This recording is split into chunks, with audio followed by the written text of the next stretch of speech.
Today I'd like you to lead through, what we call it, 20, I won't say 20 years of underestimating a pathogen.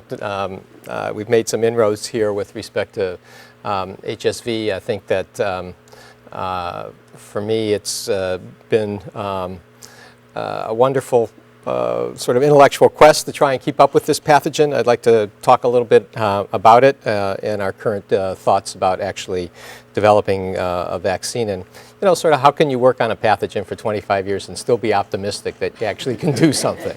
So the optimism of medical research is either delusional, fantasy, a little bit of both. So I'll sort of say to you that I think genital herpes has for a long time been sort of underestimated, and I call it the Rodney Dangerfield of the sexually transmitted infection world. The messages that I want to give you now are sort of here, is that the recent concepts are really altering our concept of HSV pathogenesis. The frequency of reactivation suggests much of the control of HSV reactivation is related to the host, and there are critical host responses that are present in the peripheral mucosal system that actually influences this, and that the old school thought that the virus was just sort of latent and dormant and everything was a viral cell interaction in the neural ganglia, I think are not conceptually correct.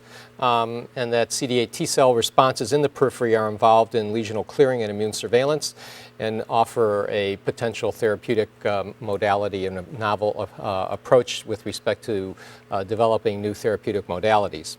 And I think actually understanding this pathogenesis, I think explains the ongoing worldwide pandemic of HSV2, and I think have implications for both the treatment as well as HSV2 HIV interactions. So this is a slide that we sort of keep track of. Actually, Beth, my administrative assistant, keeps track of it, which really looks at the issue of the prevalence of genital herpes among women. And the typical issue is in sexually transmitted diseases: the red is hot, blue is cool. You don't want to necessarily have sex in the hot area. Maybe sort of Spain is a good place to think about having sex. But what we're trying to show here is actually sort of the generalized seroprevalence throughout the world. And what one really sees is that, let's say the United States, which is, green, here is a modest sort of in the middle of the world, where in the general population anywhere from 20 to 30% of women have HSV2 seropositivity. Unfortunately, in Sub-Saharan Africa or in areas of the world where HIV is the highest prevalence, we actually see nearly a saturation of HSV2. We see seroprevalences in the general population of anywhere from 40 to 70%. I'm not going to spend a lot of time on the HSV2 HIV interactions here, but basically there has not been an area where sexually acquired HIV is occurring in which HSV2 has not occurred in that population. And the area that we're sort of starting to see the most worry in HIV is, let's say, Asia. In Asia, which has had relatively low HSV2 seroprevalence, commercial sex workers and in southern China now have seroprevalence rates up to 70 to 80%. So it is of concern, and we'll talk a little bit more about that.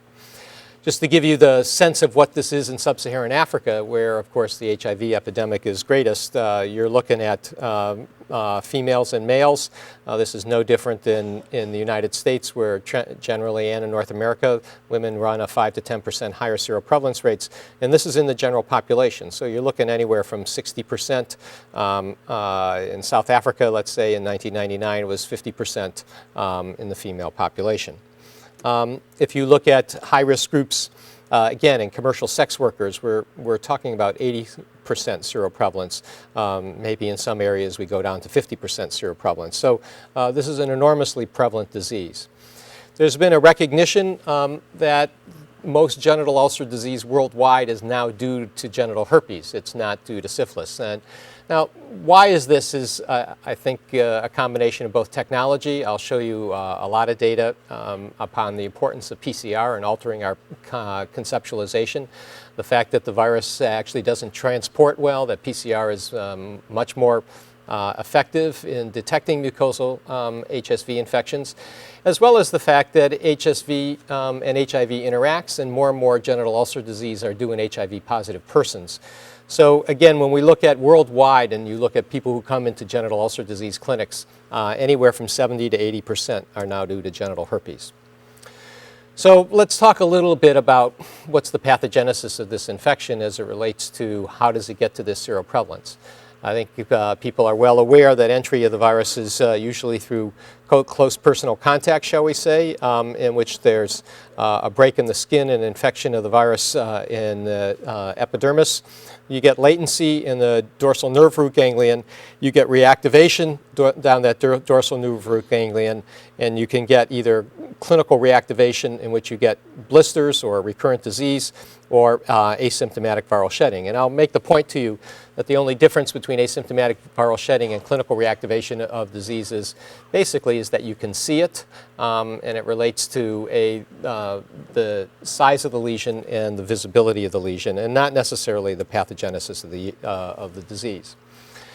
Now, when I started working in this, the clinical concepts was that HSV-1 oral reactivation occurred 1 or 2 times yearly. HSV-2 reactivations were more frequent, and some people had reactivations once monthly, but this was really the far end of the spectrum, and subclinical reactivation was recognized, but this was a very infrequent event, let's say 1 to 2% of the disease. And essentially the model that I was taught, and actually the first textbooks that I wrote about, was essentially the sort of concept of a static model, that HSV was under tight control, and essentially the switch from latency to viral replication was solely a viral neuronal cell interaction rather than immune pressure from the host. And that actually this sort of occurred infrequently, and I often use the term that the virus was, latent, sipping a Coors, having a good time, just sort of dormant in the nerve root ganglia. And that it really took an abnormal event. In an animal model, you had to irradiate it, you had to run them around, you had to thermally jolt them, you had to, put ice on them. You had to actually, do something sort of horrific to the animal to actually to essentially get this reactivation from latency.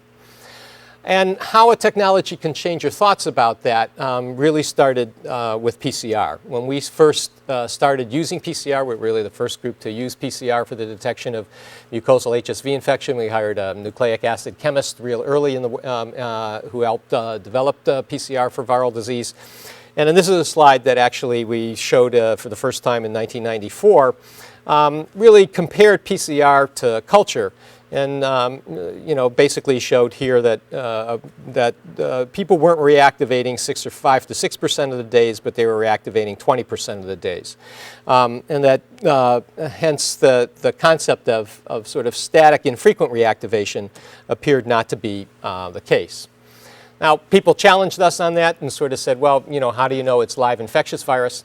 So we did a study in which we used as a probe the antiviral acyclovir, which is an antiviral which is phosphorylated by thymidine kinase and works on DNA polymerase, and is not made during latency and is only made during active replication of the virus. And so this is again a slide from a study that Anna Wall did way back in 1997, and in which we collected daily swabs for 160 days. What else do you do in Seattle except swab yourself every day? We assayed them for HSV DNA. On the y-axis, you see copy number. You see that we swab both the cervix and the vulva, and you see sort of lots of spikes during this period of time in the first 75 days, if I can get the pointer to get going again here. And you see these clusters of reactivation, often occurring without us isolating the virus, and very often occurring without lesions being present. We then put someone on acyclovir and there's a lot of black. So we got about an 80% reduction. So essentially proving the concept that this is active replicating virus. Now, subsequent studies of PCR detection of herpes indicated that HSV DNA was detected on the surfaces anywhere from 4 to 8 times more frequent than culture. In fact, the 50% culture positivity rate was about 1 million copies of HSV DNA per swab fluid. That's just taking a swab and sticking it into 1 ml of fluid. So the dilutional effect and what really is going on in vivo is really very, very different. I mean, when we say 1 million copies, I recognize we're sort of swabbing your entire genital area, putting it into a 1 ml swab. We do this elegant quantitative PCR. It's amazing as to how consistent that is, but that's a huge dilutional effect over what's going on in vivo. HSV DNA is detected by PCR mucosal swabs with replicating virus. Antivirals rapidly deplete the mucosal surface of virus and reduce the ability to detect the virus on these swabs. Many groups then subsequently reported these findings with different patient populations and different primers and probes. And really the bottom line is that HSV DNA detection is now the gold standard for defining the presence of HSV infection on mucosal surfaces, and hence the frequency of mucosal and skin ulcerations due to HSV. Now, 20% seemed high, but the reality is when we did this, I'm going to show you some data that we were very conservative. People weren't believing what we were saying in the first place, so we used a very conservative cutoff, and we have now sort of looked at these data, and we'll give you the next story. So the question is how frequently does HSV reactivate? And I'm going to tell you a lot, and number 2 is sort of maybe the obvious. It's a function of how often you sample. Now, everything that we have done early on for almost a decade used a cutoff of about 500 copies of HSV DNA per ml of swab fluid that was present in the sample. And we did that from a specificity point of view and trying to be very conservative. And so when you look at this, and we've done sort of not a trivial number of people who have been sampled over time, you see overall about 15% of the days HSV is present. If you look at oral shedding of HSV1 DNA, so if we cultured, did PCR of swab samples of everybody in the room today, it's really much different. It's only about 3.5 to 4%. And there's some interesting issues here about chimeric viruses in which you transplant part of the HSV2 genome into the HSV1 genome, and you actually can make that HSV1 reactivate more frequently. So there really are some, certainly genomic issues that control the difference between HSV2 and HSV1. Now, the other issue that we're finding is, people have talked a lot about HIV set point and viral load that gets established over time. Well, I think that's probably true with HSV2 also, that over time there is a set point that occurs over time, but this is a long-term chronic disease.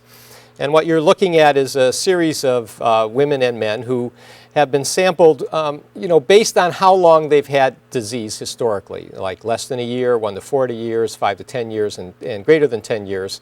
These are the numbers in each cell, and you look at this trend downward of within the first year of acquiring infection, you shed an awful lot, whether you're a male or a female, and then gradually you do have this downward trend over time, albeit the set point, even after 10 years, is not a trivial set point. So there is some interesting issues about pathogenesis, about why does that occur? Is that an adaptive host response? Is that due to number of latently infected ganglia? What is the mechanism of that? But so there is a dynamic issue, but things change slowly over time. What sort of says that this is sort of a interaction between the host and the virus is actually in this slide, in which Anna has compared essentially the shedding rate on an individual basis of a group of women who were sampled first one time, I guess that would be on the x-axis, and the y-axis would be the second time. And you can see you can draw a very nice sort of R line here that basically says that even these 2 sessions, which were separated by about a median of approximately 2 years apart, that an individual sort of has a set point, that there's that they follow pretty well on a line here, and that there is this sort of interaction, homeostatic control between the virus and the host. Now, in a series of studies that Anne Marguerite has done, who's our statistician and a faculty member in the department and sitting over here, she has actually taken a look at the sort of thousands of samples that we've asked and sort of say, well, from a biostatistical point of view, what is our cutoff? What's the real specificity of our assay? And the assay is amazingly specific. Actually, it's accurate even at 1 to 2 copies or 50 copies per ml. Now, people in journals still have a problem with PCR, and they don't really feel that 1 copy is is specific. And we actually have probably 50,000 samples to say that 1 copy is really very, very specific, and the false negative rate the false positive rate is incredibly minuscule. So we've actually sort of shifted our assay now to where it's 3 copies, just so not that it's more rational than 1 copy. It's just actually people just will believe us more. We're now using three copies, and so we actually then ask the question, what percent of the specimens that we've been doing all these years really have we underestimated? So what are between essentially 3 and 10 copies that we used before, and it's about 8 to 9%. So any number I've given you before, just add another 10%. So all that previous slide in which you showed 15%, it's really 25% is really truth. When you were shedding that first year, it's really not 33%, it's really 43%. And at 10 years, it's not really 15%, it's actually 25%. And that gives you some sense of what really the truth is. So there's a steady state of reactivation frequency that is achieved about 6 months post-acquisition. The reactivation rate gradually shifts over time. However, there is considerable individual variability in this phenomenon, and alterations in reactivation rates take years to occur. And so what's the mechanism of this? Is it the depletion of latently infected or capably reactivating neurons? That's a little bit hard to understand. We don't get anesthesia out of our lips and our genitalia over time, but maybe we're underestimating how many neurons actually innervate an area. Is it improved host control at the ganglion level? Is it improved host control at the periphery? Or is it all of the above? I don't have answers. We'll delve into some of this. Like usually in science, it's probably going to be all of the above. Now, our first insight actually really came from mathematical modeling, in which we collaborated with a group of mathematical modelers, and we always were simplistic in our thinking, and that maybe is good, or maybe that's just being a simpleton is being a simpleton. And when we saw these patterns of, let's say, when someone shed for 3 days in a row, we actually just for years looked at these data and said, well, what it is, it's the virus releases from one area, you have release into an epithelial cell, and you have cell-to-cell transfer of an epithelial cell that causes a lesion. And it's sort of one ganglion neuronal release, one epithelial cell gets infected, that subsequently goes from there, and that's how you get a lesion.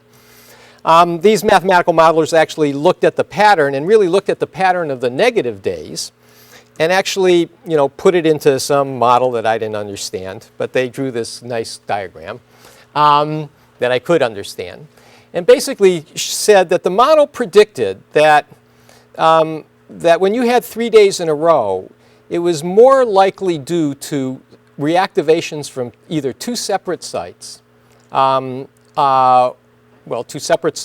from the same site at 2 separate times, than from 1 site and 1 reactivation.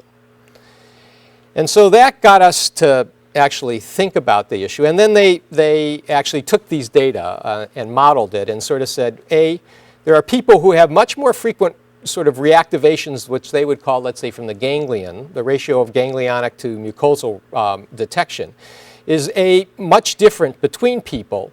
And when you look at the same person over time, even though the absolute values change, the ratio, patient 1 who has a lot of yellow to blue, still has a lot of yellow for blue in session 1 for session 2. Sort of again giving veracity that the pathogenesis within a person is the same. And that got us suggesting that we're underestimating the frequency of HSV reactivation in the mucosa, and also raised the possibility that HSV reactivation from the ganglion is more frequent than viral shedding in the peripheral mucosa, suggesting to us, is this release due to several neurons reactivating at the same or somewhat differing times, or does it signify that some ganglionic reactivations are not associated with progression of the virus at the mucosal surface? In other words, there is host control at the periphery. So that essentially conceptually this issue that the virus was controlled at the ganglion versus what it was controlled at the periphery. And so we started looking at this in 2 ways. Karen Mark and Anna Wald started enrolling a cohort of persons to sort of say, well, it almost suggests to us that we're underestimating with once daily shedding, that there are very short reactivations that we are not picking up. So we enrolled a group of cohort who sampled themselves 4 times a day, either genitally or orally. And even though we don't have large numbers of people, we actually processed in the studies I'm going to show you 8,400 HSV PCR assays. So you just think of the number of samples that you're collecting today. And then we also conducted a study on the potential role that host CD8 responses play in HSV reactivation, and I'll weave you that story. So in the genital group, we have just 25 people. In the oral group, 18 people, just to say that they're sort of typical people that we've studied in Seattle. They're mostly Caucasian. They're in the mid-40s to between 25 and 60. They are sort of the typical people with genital herpes and oral labial herpes. So the first thing we learned is the virus doesn't care about time. So this looks at the shedding rate in the morning, the mid-morning, the afternoon, bedtime, and any time during the day. And you basically see that the bars are the same, that a reactivation did not have any pattern with respect to time. And the amount that's shed, whether it's morning, mid-morning, afternoon, bedtime, you can use your own voyeurism as to when you think sexual activity is going to occur and how this relates to sexual transmission, and we'll let you get into that later. The key issue is actually, there are a couple key issues. Is that number one is that on this slide, you will see that, well, maybe we should go on this slide first, is that when you looked at the duration of the episodes, essentially nearly half lasted less than 12 hours. And that was actually the most frequent duration. And of that less than half, over half of that half actually lasted 6 hours. And when we looked at both the duration and the titer, we saw a nice trend that the longer you shed, the higher the titer, whether that was for genital disease or oral disease. We'll come back to that. When we look at HSV1 reactivations, again, you see that the most frequent percent of episode is one that lasts less than 12 hours. And, it tails off, and occasionally you'll have a long-lasting episode. If you had a genital lesion, you shed higher titers of virus than if you didn't have a genital lesion. So the median duration of an HSV reactivation was really only 13 hours and ranged anywhere from 4 hours to 17 days. For oral swabs at the moment, it's 24 hours. Whether they're truly different or not, I have to say the numbers, the differences in the numbers between the two groups is still pretty small. About 49% of the episodes last less than 12 hours and 30% of the episodes less than 6 hours. And it's pretty similar as it relates for oral labial disease. One of the interesting things that occurred was that the amount of virus shedding at the onset of this was about 10 to the 3.5 logs, which is not a trivial amount. We have, in our studies of maternal fetal transmission, have shown about 500 to 1,000 copies is enough to transmit from mother to infant. So these are not trivial levels of HSV being shed. These are, in my opinion, I'm not going to be able to necessarily prove this because you can't take this and inoculate someone. But the levels are certainly compatible with being infectious. And the very interesting issue is that the median copy number at the onset and at the clearance are about the same. And so it's not only saying that the virus has a rapid onset, but it's also saying that the host is incredibly, actually probably pretty good at clearing things, that it can actually clear 10 to the 3.5 viruses in 6 hours, and sometimes even 4 hours. So the host response is actually pretty good also. Now, almost all of this is asymptomatic. Now, if you look at the number of symptoms with shedding less than 24 hours, only 7% of the episodes. If the number of symptoms with shedding greater than 24 hours is only 30%. So, the concepts of us treating clinically symptomatic disease is maybe is maybe useful in making the patient better, but the amount of, you're only essentially treating 70, when you see a genital lesion or an oral lesion, it's really treating only 7% of the HSV reactivations that are occurring in any one human being. So, 92% of the action is not symptomatic. So everybody is reactivating this thing all the time. And just to give you a sense of what the data are, here's day 34 through day 64. So here's a 6-hour episode. What do we have? 3 days later, a 6-hour episode, and 2 days later, a 6-hour episode. We're clean for a few days, and then we have 6 hours, then a 12-hour, and we skip this, and 2 days later is a 6-hour, and another 6-hour, then 3 days later. So this is the raw data.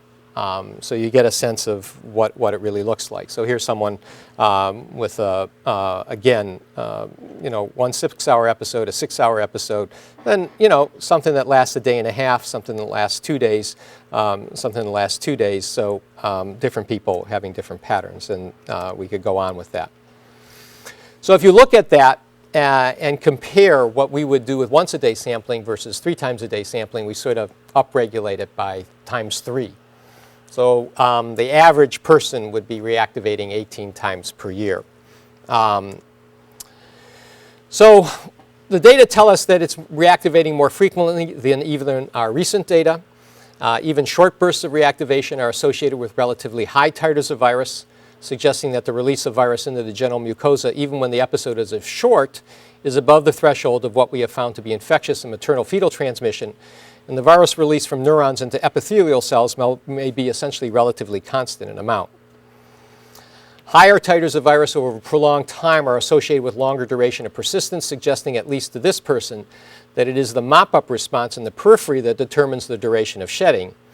And the bottom line is that control of HSV at the ganglion level, certainly in the sacral nerve root ganglion, is, shall we say, loose at best.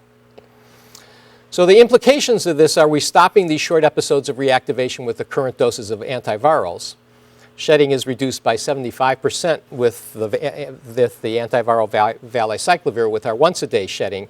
Yet when we did a study of transmission, it reduced shedding transmission only 50%, suggesting that breakthrough reactivations are still recurring despite therapy and leading to immune activation and continuing morbidity during therapy. And we're actually working on that, and Christine Johnson is actually doing this work now. And I'll just show you a slide that she just sent me 2 days ago, which is looking at a group of people who are taking valacyclovir 500 milligrams once a day. These are only 6 or 7 people at the moment, so it's really data, but hot data. But if you look at this, of the breakthrough reactivations, 3 of the breakthrough reactivations are from people shedding virus. This is the episode duration, less than 6 hours. So I think it's pretty clear that the current antivirals are not covering these short bursts of reactivation. We have much to do to proving that, but the early preliminary data suggests that that's the case, and that we're actually not treating people as effectively as we think we're treating people.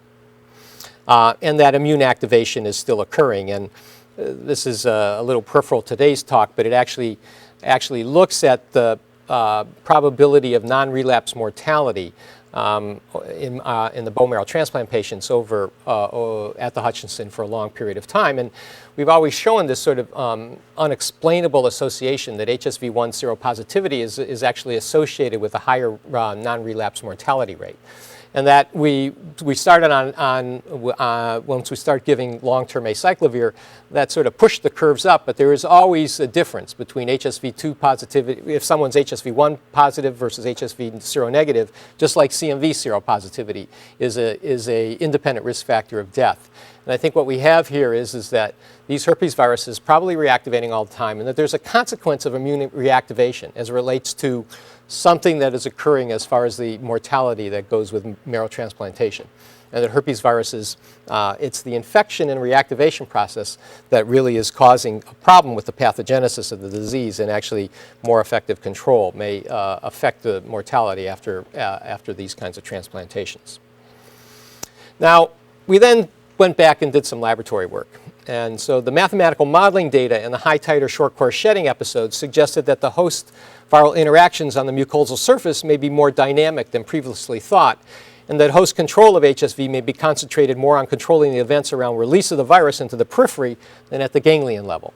Now this is pretty heretical because, there's been a lot of work in the animal model to say that, CD8 cells are in the ganglion, explant cultures is a release of CD8 cells, that everything occurs at the ganglion. And we have a lot of people upset with the data that we're putting out because it basically says, we don't think all that stuff in the ganglion may be bullshit. That really, it's really what's going on in the periphery that we actually think is going on. Now, why were we concentrating on CD8 cells? Well, we're concentrating on CD8 cells because that's what our lab does, and that's what we do for a living, so we like to increase our living, better living through chemistry. Anyway, but we had done a lot of work. David Cole, back in 2002, showing the association between CD8 Tcell responses and the clearance of virus from genital lesions. Chris Posovat had done work to show that among HIV-infected persons, the severity of HSV is much more closely related to CD8 Tcell precursor frequencies than CD4 Tcell responses. And we also had shown that you can reconstitute CD4 responses to HSV, but you don't affect the shedding rate. So HART therapy, which reconstitutes the CD4 responses to HSV2, does not reduce the frequency of HSV2 reactivation despite reconstituting HSV-specific CD4 T-cell responses. And these are data, old data, and you'll just have to trust me. That's what those studies showed. This actually looks at precursor frequencies that relates to mild to severe disease and shows that the higher the precursor frequency to CD8s, the more mild disease you had, whereas the CD4 responses were not quite statistical. If we look at HSV-specific T-cell responses, the rate of HSV reactivation, there was a significant association between CD8 precursor frequencies and not CD4 precursor frequencies. Now, I'm next going to give you a series of studies that indicate that HSV2 specific CD8 cells in the periphery are involved in immune surveillance and control viral reactivation in the genital skin. And I actually think it is really the host that is doing an awful good job of this, of controlling this and the periphery. And some, in a series of studies that was really probably in my career, I think the most difficult studies and most sort of Herculean studies we've ever done. We started out pretty, again, naively. Maybe everything I do is sort of naive. To ask what's the spatial and temporal distribution of HSV2 specific CD8 cells in human genital lesions. We actually, the thought was, like, we know CD8 cells are there. How many CD8 cells does it take to gobble up and get into a herpetic lesion? That was actually the generation thought of where all this work started. It certainly is not where it's led. But that was sort of the beginning thought. So we started with getting biopsies of genital lesions at that time and sort of looking at in situ tetramer analyses. And now it became very clear as we started to do this, we actually needed to create some reagents. And Zhazhu, who's given grand rounds here on this, really did an enormous amount of work and spent 18 months sort of developing these sort of novel reagents that we could use for essentially in situ tetramer staining. So we were, taking a look at doing lesion biopsies in which we'd biopsy the genital lesion, biopsy the arm, biopsy take the biopsy, assay it for HSV DNA, as well as HSV2 specific CD8 cells using these quantum dot tetramers. And this slide we're not going to really go over, but it's to say that it's a group of people. And basically what we did was we biopsied them when they had a genital lesion, and at 2 weeks, 4 weeks, 8 weeks, and subsequently there's been 12 weeks and 24 weeks and 4 weeks. So the clinic that does this, Mike Remington that does it, is really impressive as to getting body parts out of people, of doing these biopsies very with no morbidity nor complications, and the patients who have done this are really wonderful.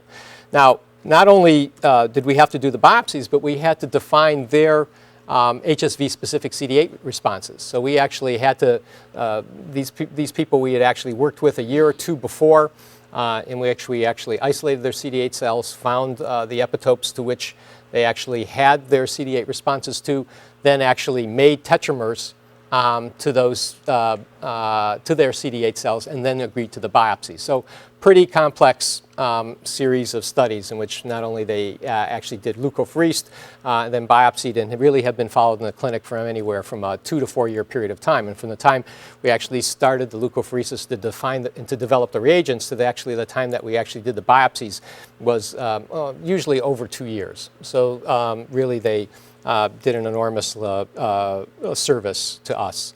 And the advantage of these quantum dot tetramers is that essentially you get a 32, essentially 8 to 10-fold higher rate of signal than over a common tetramer. Now, when we took the lesion biopsy during the acute episode, we showed some very interesting data. In the panel A, we found that you were able to demonstrate HSV-specific CD8 responses, if I can get this, right in the lesion. But if we biopsied the lesion 2 to 5 centimeters away on the same day, you actually didn't see very many CD8 T cells, let alone tetramer-positive cells. And similarly, normal skin didn't have these cells, which are red over here. These are tetramer-positive cells. And these are a whole bunch of controls that using essentially a non-HSV specific tetramer, as well as showing normal skin being very, very clean. If we looked at the lesion biopsy, and on this side is HSV specific CD8 T cells, and this is this is the quantitation in the peripheral blood. This is when someone has an acute lesion. This is 2 to 4 weeks later, and this is 8 weeks later. And this is actually the total number of CD8 cells that, again, is counted by confocal microscopy. So you see that there's this massive infiltration of CD8 T cells during an acute lesion that then starts coming down, and we'll come back down to these people with the yellow bar in a minute. That there is this infiltration in the acute lesion, much higher than in peripheral blood, and that the percent of CD8 cells levels off. So it's basically saying that even though total CD8 cells go away, HSV-specific CD8 cells stay in the skin. And that was sort of the first interesting observation. The second interesting observation is that the anatomic location of those HSV-specific CD8 cells was very distinct and very different than during the acute lesion. In the acute lesion, they migrated all the way up into the epidermis, but during post-lesional areas, this is a DAPI stain, so you see that this is the outer skin, so you're actually seeing, absolutely no lesion. It's actually totally clean. This is the reedy ridges here. This is the dermal epidermal junction, and it's stained for both CD8 and the tetramer. And you can see that these HSV-specific CD8 T cells are always present at the dermal epidermal junction, where they persist for long periods of time. We then asked the question, where do they persist as they relate to the neurons, the skin neurons? And that was then this is a scan staining with NCAM, a neuronal specific cell. And what you see here is, again, a confocal microscopy in which you actually see that these CD8 T cells are essentially contiguous to the neuronal endings of the cutaneous nerves in the skin. So we have the situation in which we essentially see that these HSV-specific T cells, persist during at the dermal epidermal junction, right on essentially the neuronal bulbs, suggesting, not proving, that they're involved in immune surveillance.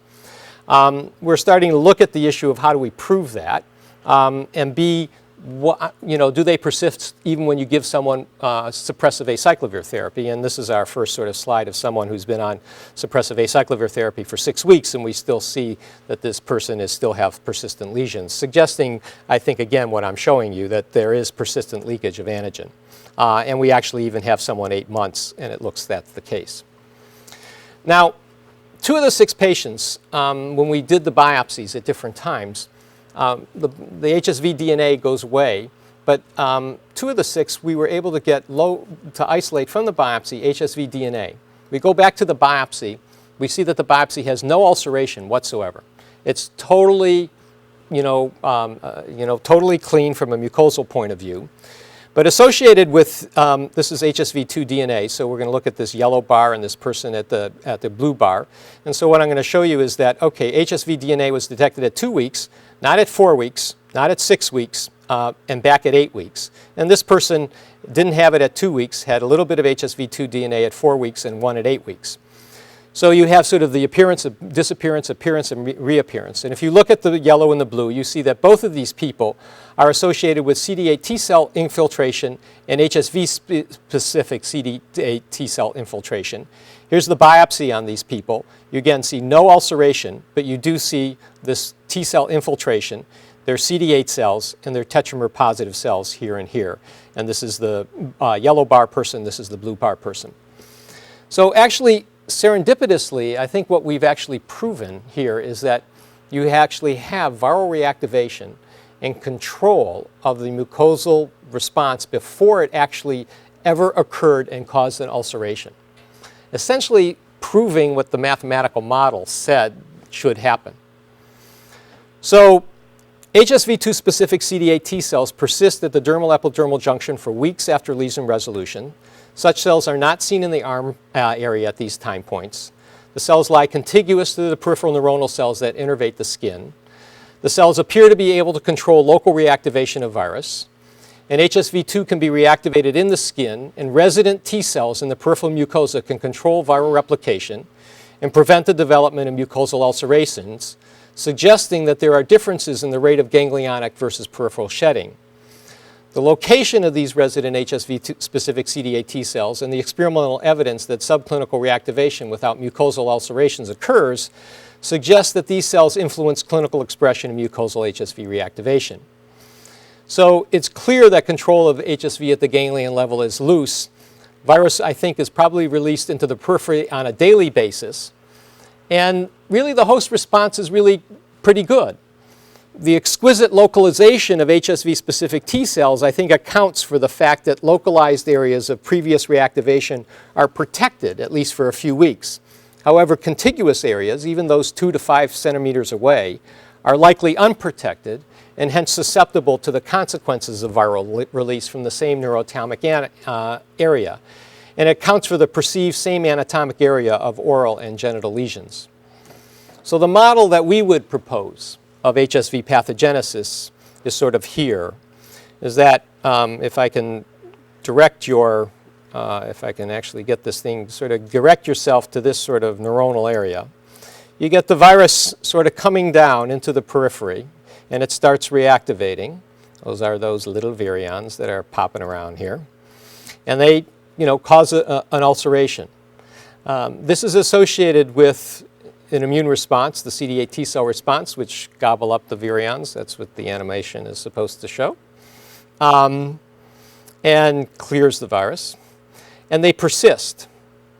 But 2 weeks later, that same area can reactivate. And if the virus goes left, the CD8 cells are there, can be contained. But if it goes right, where the CD8 cells are not, you get another recurrent reactivation. And it is essentially the neuronal overlap that essentially probably always favors the virus.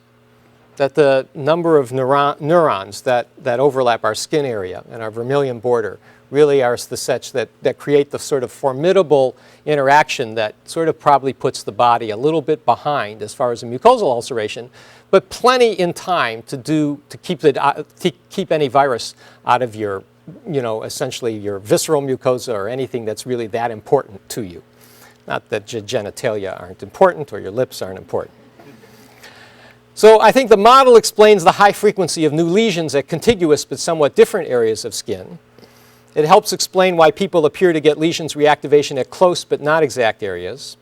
And I think accounts for the high frequency of subclinical reactivations for HSV on mucosal surfaces.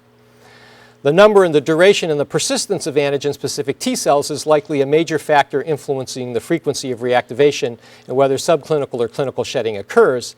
And it's the anatomy of the dermal root endings as well as the number and the duration of persistence and the functional characteristics of these resident specific T cells that likely explain the differences in individuals and their rates of reactivations.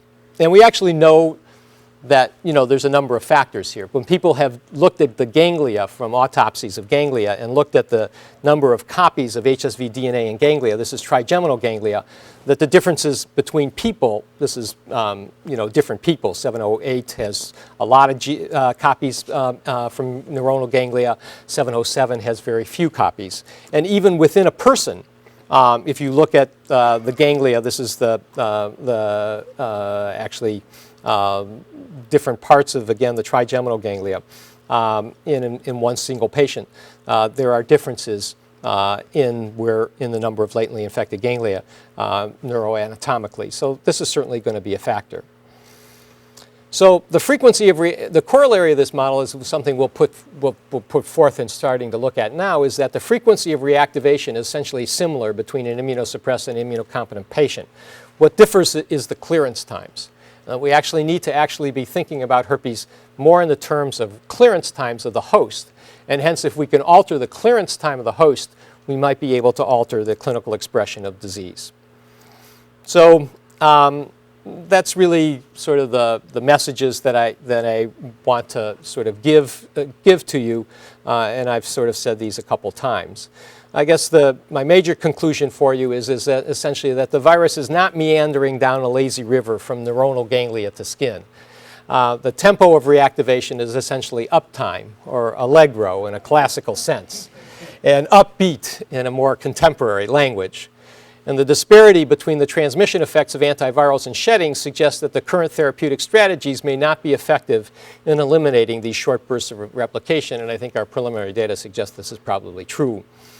And the role of peripheral CD8 Tcells in containment provides, I think, some optimism for developing immunotherapeutic HSV2 vaccines. And I think that's the next transition I want to make in this talk. Now, the role for immunotherapeutic vaccines has long been sought. And the reality is that we have now one, which is the herpes zoster vaccine. It is the only vaccine yet now well proven in which you can actually vaccinate someone who's already infected of an infection and alter the reactivation or clinical expression of that disease. And that is actually shown here in the zoster vaccine versus the placebo group in reactivation zoster. Now, the zoster vaccine is 30,000 PFUs, whereas the varicella, the childhood vaccine, is 5,000, so it's 6 times more vaccine. The varicella vaccine in clinical trials has been about 98% effective, maybe almost 100% effective. The zoster vaccine is 60% effective. So, a lot more virus, a lot less effect as far as the target goes. So saying therapeutic vaccines, no matter what you're going to do, probably are a harder target than prevention vaccines.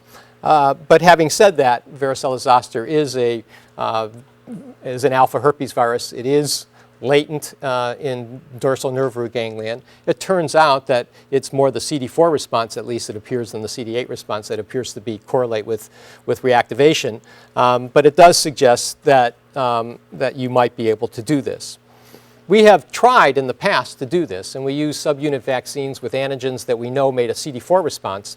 And we know we got a biological effect. In double-blind placebo-controlled trials, we had about a 25% shortening of the recurrence rate or the frequency of recurrences, but we never had enough to do anything clinically. And I think retrospectively, our new data gives us reasons for that, is that we were mainly using an immunotherapeutic vaccine that lifted HSV-specific CD4 responses and not HSV-specific CD8 responses. So, for us, the hypothesis we're putting forward is will an increase in the magnitude or breadth or quality of the CD8 T-cell response increase the effectiveness of host containment at the periphery?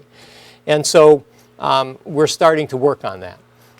Starting to define what are the immunodominant responses to HSV among humans using overlapping, it's a very large virus.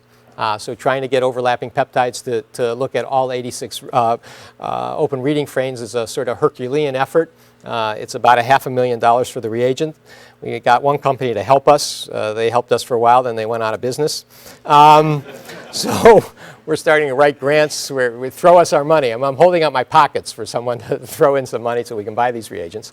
We actually have the assays that actually show that we can, we have defined a group of immunodominant peptides or immunodominant responses. And this is our first look at it using each one of these bars is essentially an open reading frame. This is the percent of people. It's a relatively small group of people at the moment. You can see that there are obviously some, the response is diverse.